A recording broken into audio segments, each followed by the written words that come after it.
Hey everybody, it's Glenn. Back in this video with more behind the scenes customizing, and I'm on the home stretch to completing my classic Baron Zemo custom. Here is how I left him in the previous part, and if you missed the previous parts and want to catch up, click these links and then return here as we're ready now to paint him. And to enable me to do that, I've popped out and bought some new paint from the Games Workshop, who make the brand that I use. It's called Citadel Paints, and that should appease all the people who bug me daily asking me what brand I use.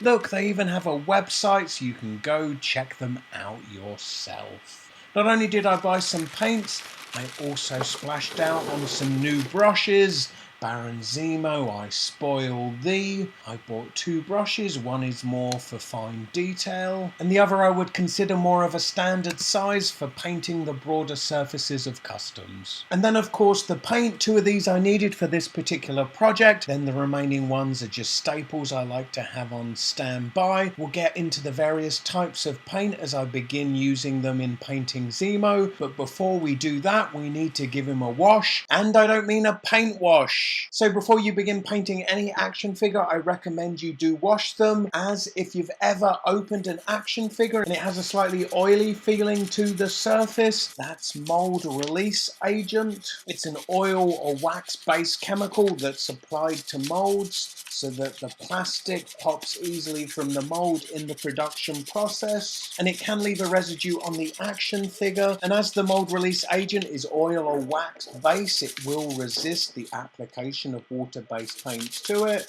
So we're cleaning him with some soap to rid us of any trace of that mold release agent. Plus any of the dust and residue that results from having sanded the Milliput clay sculpted parts, well, that can work its way into the joints and other crevices, and this will wash it all away. For this, I've repurposed a toothbrush specifically to clean action figures. Don't worry, it won't be going anywhere near my mouth. And then I use soap and give it a good scrub. And then when I'm done scrubbing, I run the action figure under a running tap just to get rid of all the soap suds. Now that the custom's dried out, I'm getting stuck into the painting using the standard brush I showed you earlier, and I'm painting straight out of the pot using Screamer Pink. It's a really good match for that classic comic book vibrant pink, such as Zemo's costume or the Hulk or Lizard's pants, for instance. I can get asked questions like, Glenn, what's a good colour for Winter Soldier's tunic? I don't know. But for a specific colour, I'd advise taking a reference picture, whether it be a comic book or something like that, to your local hobby store or Games Workshop, and directly comparing the reference picture to the colour of the paint. And as surprising as it may be, Winter Soldier's tunic blue might not be a colour that's produced by any paint manufacturer, so you will need to mix that colour yourself. So for instance, you'd buy the closest blue possible, add some white for a lighter blue, add some black for a darker blue.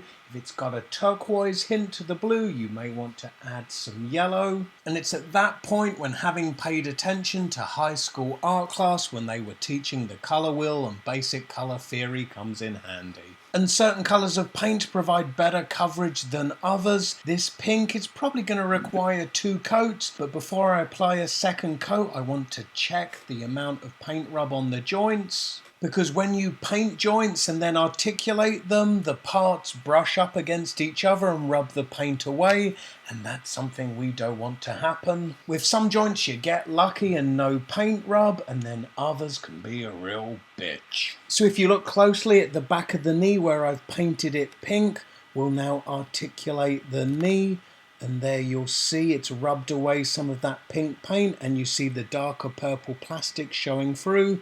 Let's try the other knee.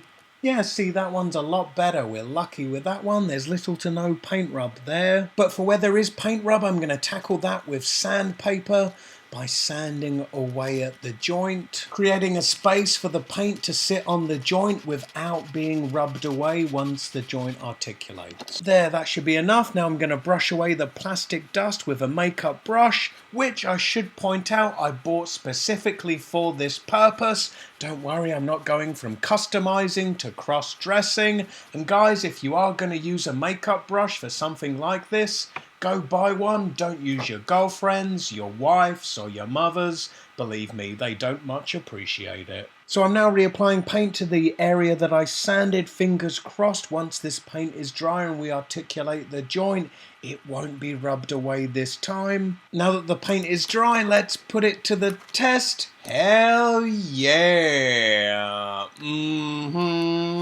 FU paint rub! So I've checked the custom fully for paint rub at the joints, and I've applied a second coat of pink, making sure I have full coverage all over. Now I'm moving on to painting his boots and gloves. And this is where, as I was saying earlier, that you don't always find the perfect paint, so sometimes you need to mix it.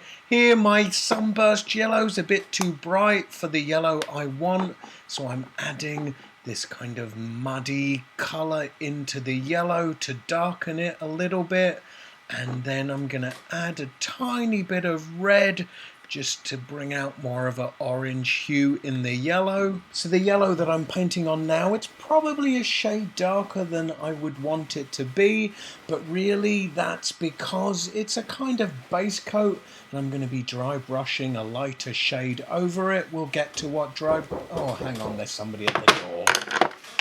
That was the postman delivering a care package from Mama Webb, and just to show I have the best bloomin' mother in the world, she's only gone and sent me some Avengers chocolate. They're kind of like Maltesers, only better because the box has got the Hulk, Iron Man and Captain America on it. Anyway, take a second to give a big thumbs up right now to mums everywhere. I've now got chocolate to eat, so screw this customizing. But don't worry, I won't keep you waiting longer than 24 hours for what I promise will be the final part, in which I finish this classic Baron Zemo custom. Bye.